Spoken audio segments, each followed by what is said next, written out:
Level 1. The mismatch. Football's most expensive attacking partnerships have exposed an uncomfortable truth. You can't buy chemistry. Same shirt, different wavelengths. This video isn't about the talent, it's about how some partnerships click and how others never did. Alejandro Garnacho and Rasmus Højlund. Two young, aggressive talents. Watch their movement patterns from their days at Manchester United. Garnacho drifts inside, hunting shooting opportunities. Højlund makes runs expecting early service. The timing never aligns. The rhythm lacks rhythm. This isn't about blame. Sometimes partnerships click, sometimes they don't. The chemistry required for elite attacking combinations isn't something you can manufacture through training ground repetition or tactical instruction. It either exists or it doesn't. Former United coach René Meulenstein observed the disconnect. The problem is, Højlund is flanked by individual players who have no intention to give him any kind of service because they want to create things for themselves. But that framing misses the deeper truth. Garnacho wasn't being selfish, he was playing to his strengths. Højlund wasn't making bad runs, he was doing exactly what elite strikers do. The issue wasn't effort or attitude, the issue was frequency. Two talents that never synchronized. The statistics told the story. Garnacho averaged just one pass per 90 minutes to his striker. The frustration became visible. Against Newport County, microphones captured Højlund screaming at Garnacho after another wasted run. But screaming doesn't fix incompatibility, it just confirms it. The frustrating part? Individual quality exists in isolation. Garnacho's Puskás award-winning bicycle kick, Højlund's predatory instincts inside the 6-yard box. Separately, the potential is there. Together, the ability to play each other good tells a different story. Two players sharing a pitch rather than sharing an idea. The proof came after separation. At Napoli, with different teammates making different movements, Højlund's goals per 90 minutes more than doubled, from 0.37 to 0.77. His Instagram caption after scoring the winner against Genoa: "Apparently, it takes two to tango." Not an accusation, just an observation. Some partnerships require the right dance partner. Level 2. The ego problem. Both players are dangerous. Both can win matches alone. Occasionally, they find each other. But the partnership never becomes automatic. Ball dominance tendencies and competing hierarchies prevent true synchronization. Kylian Mbappé and Neymar. Two of the most valuable attacking assets in world football sharing the same forward line at Paris Saint-Germain. The combined transfer investment exceeded €400 million. In a league PSG were already winning before either player arrived, that investment was never about domestic titles. It was about the Champions League. The whole point was European glory. They reached one final, lost it, never got close again. The on-pitch chemistry? Complicated. There were moments of brilliance, counterattacks where their combined acceleration destroyed defensive structures, Champions League nights where individual quality papered over collective dysfunction. Examine the underlying tensions. Both players wanted the ball in the same zones. Both wanted to be the primary creator in transition. Both had egos that demanded priority. The evidence surfaced publicly in 2022. Against Montpellier, Mbappé missed a penalty. When PSG won a second, Neymar grabbed the ball and dismissed his teammate's claim. He converted. Mbappé visibly sulked. After the match, Neymar liked tweets criticizing Mbappe's status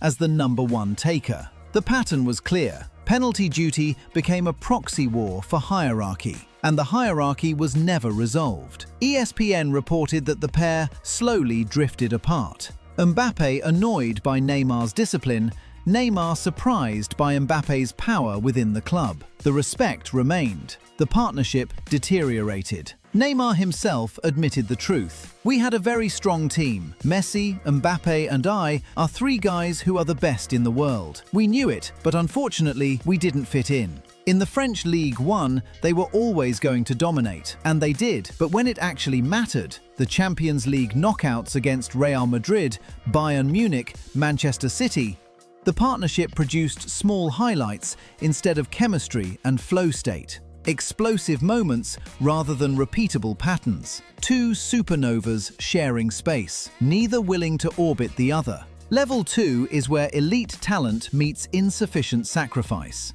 The individual brilliance masks what's missing, genuine partnership.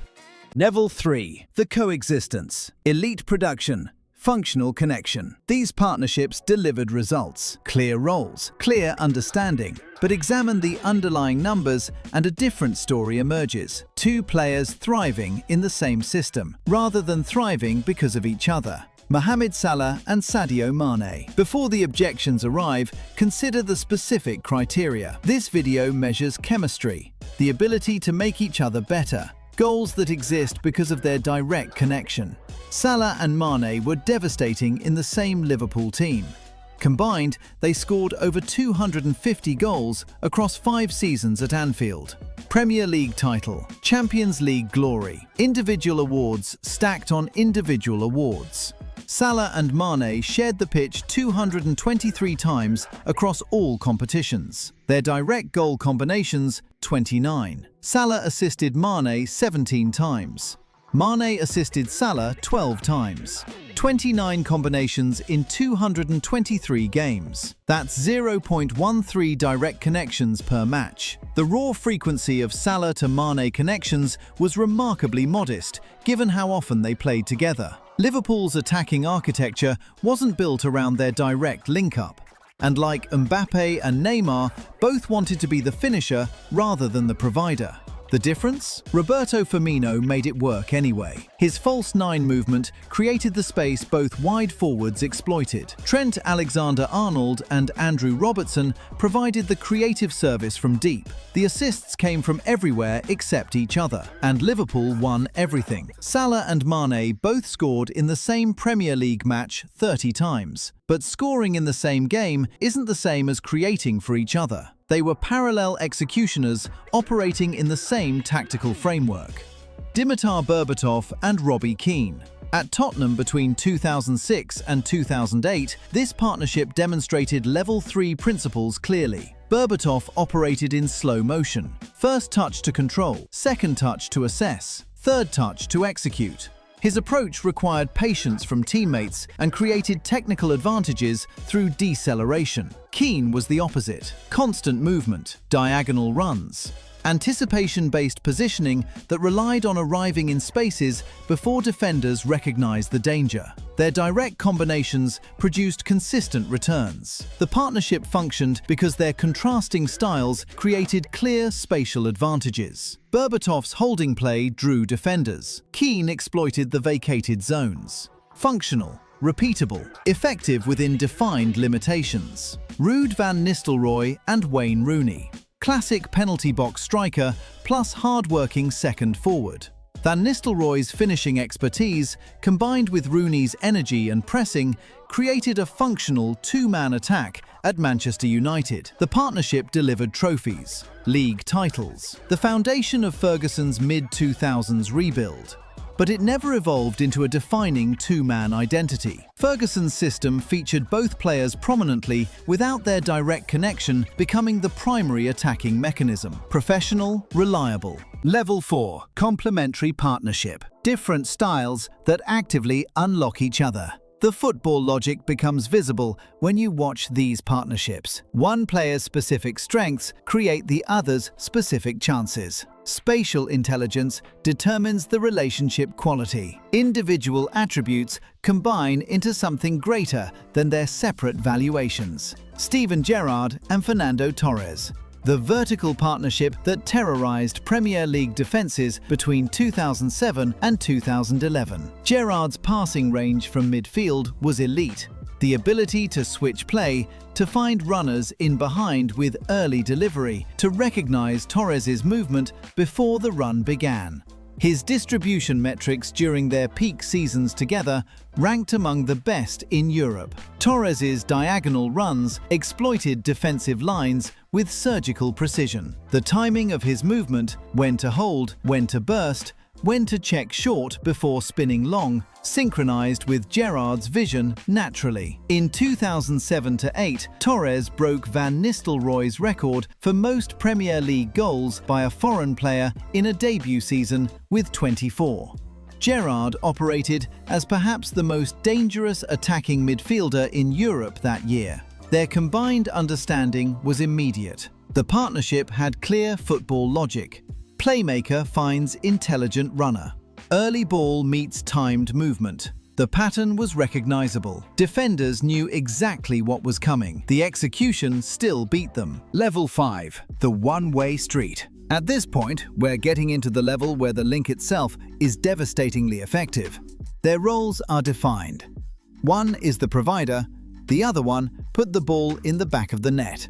These partnerships develop repeatable movements that defenders anticipate and still cannot prevent. The passing lanes are recognizable. The runs are predictable. The execution is too precise to stop. When a pattern keeps working, it stops being coincidence. It becomes automation. Mesut Özil and Cristiano Ronaldo. Between 2010 and 2013 at Real Madrid, this partnership produced one of the most efficient creator-finisher connections in European football history. Özil's processing speed operated differently than most playmakers. His ability to recognize Ronaldo's runs before they fully developed, to weight passes into spaces defenders hadn't yet identified as dangerous. Ronaldo's timing was the corresponding element. His movement into Özil's passing lanes happened with mechanical consistency. Near-post runs, diagonal approaches into the box, late arrivals at the back post. Each pattern repeatable, each still effective. Their direct combination produced 32 goals across those 3 seasons. Özil assisted Ronaldo more frequently than any other partnership in La Liga during that window. The relationship was largely one-directional. Özil created, Ronaldo finished. The reverse pattern occurred rarely. But within that asymmetry, the efficiency was historic. If level 6 requires two-way telepathy, Özil to Ronaldo represents the best one-way automation football has seen. Edinson Cavani and Angel Di Maria. Di Maria's delivery from wide positions, early crosses, whipped balls behind defensive lines, cutbacks into dangerous zones, matched Cavani's movement patterns precisely. The Uruguayan's near-post runs, his diagonal approaches across the 6-yard box, his anticipation of where Di Maria would place the ball. The relationship was asymmetrical but highly efficient. The pattern repeated across seasons with remarkable consistency. Defenders recognized the threat. The timing still created chances. Özil Ronaldo operated through central zones and blind passes. Di Maria Cavani worked through angles, width, and movement across the defensive line. Different mechanisms, same result. One-way chemistry at elite efficiency. Kevin De Bruyne and Erling Haaland. Manchester City's investment in both assets produced immediate returns that typically require multiple seasons to develop. De Bruyne's delivery, early crosses into dangerous zones, through balls weighted perfectly for Haaland's running patterns, synchronized with the Norwegians' movement from their first matches together. The underlying data is striking. The patterns are recognizable. Haaland's near-post runs meeting De Bruyne's whipped deliveries. Cutback positioning that anticipates where the ball will arrive. Movement into channels before De Bruyne releases possession. De Bruyne operates as the architect, Haaland as the finisher. The question for their placement: is this elite pattern recognition or genuine telepathy? The lack of two-way improvisation and long-term evidence keeps them at level 5. Level 6. The telepathic duo. They don't need to look. They already know. Blind passes find their target. Roles remain fluid. Improvisation occurs without chaos. These partnerships operate on shared instinct rather than programmed patterns. The connection transcends tactical instruction. Lionel Messi and Neymar. At Barcelona between 2013 and 2017, this partnership demonstrated two-way creativity at its most fluid. Unlike level 5 relationships where one player consistently creates and one consistently finishes, Messi and Neymar exchanged roles constantly. Provider became scorer. Scorer became provider. The improvisation happened in real time, without breaking the attack's rhythm. Their combination play in tight spaces, one-touch exchanges, third-man movements, dummy runs that created angles for each other showed mutual understanding that tactical coaching alone cannot produce. Over 100 direct goal involvements between them across their time together. But the numbers don't fully capture the relationship quality. Watch their movement off the ball. Each adjusted to the other's positioning. Each created space for the other's preferences. The partnership contained joy. Their celebrations suggested genuine connection beyond professional obligation. Football at this level becomes expression. 36 goals where Neymar assisted Messi, 20 where Messi returned the favor. 56 direct combinations across 161 games together. Neymar called him the best I've ever seen play, and on top of that, he's my friend. The numbers impressive, the bond rarer still. Thierry Henry and Dennis Bergkamp. Footballers football. Between 1999 and 2006 at Arsenal, this partnership earned reverence from players and coaches that transcended statistical production. Bergkamp's spatial intelligence, his ability to occupy positions that created passing angles for teammates, combined with Henry's movement into dangerous zones. Third-man runs, one-touch layoffs, combinations that required defenders to process multiple threats simultaneously. The technical difficulty of what they attempted and executed earned universal respect. Henry has spoken about Bergkamp's influence on his development. The Dutch forward taught him how to think about space differently, how to use stillness as a weapon, how to manipulate defenders through subtle positioning rather than pace alone.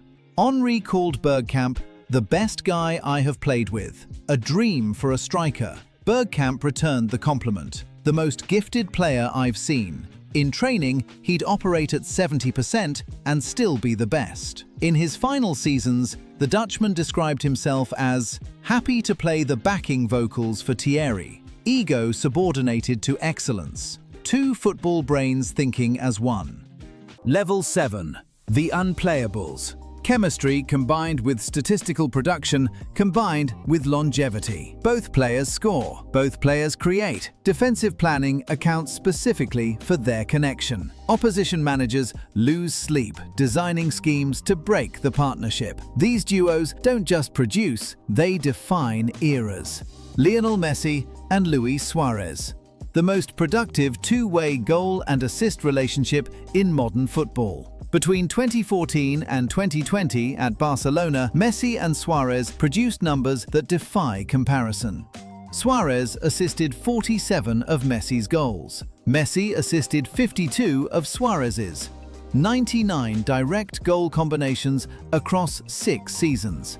No other partnership in major European leagues matched that output during the same period. The relationship operated in both directions with unusual balance. Messi created for Suarez at elite rates. Suarez created for Messi with comparable frequency. The output, the two-way and free-flowing partnership, distinguished them from the rest. Their movement showed mutual sacrifice. Messi's positioning created space for Suarez's runs. Suarez's movement opened channels for Messi's dribbling. Each made the other more dangerous than they would have been alone. Barcelona's attacking model relied fundamentally on their partnership functioning. The dependency was obvious. The results were historic. Thierry Henry and Robert Pires.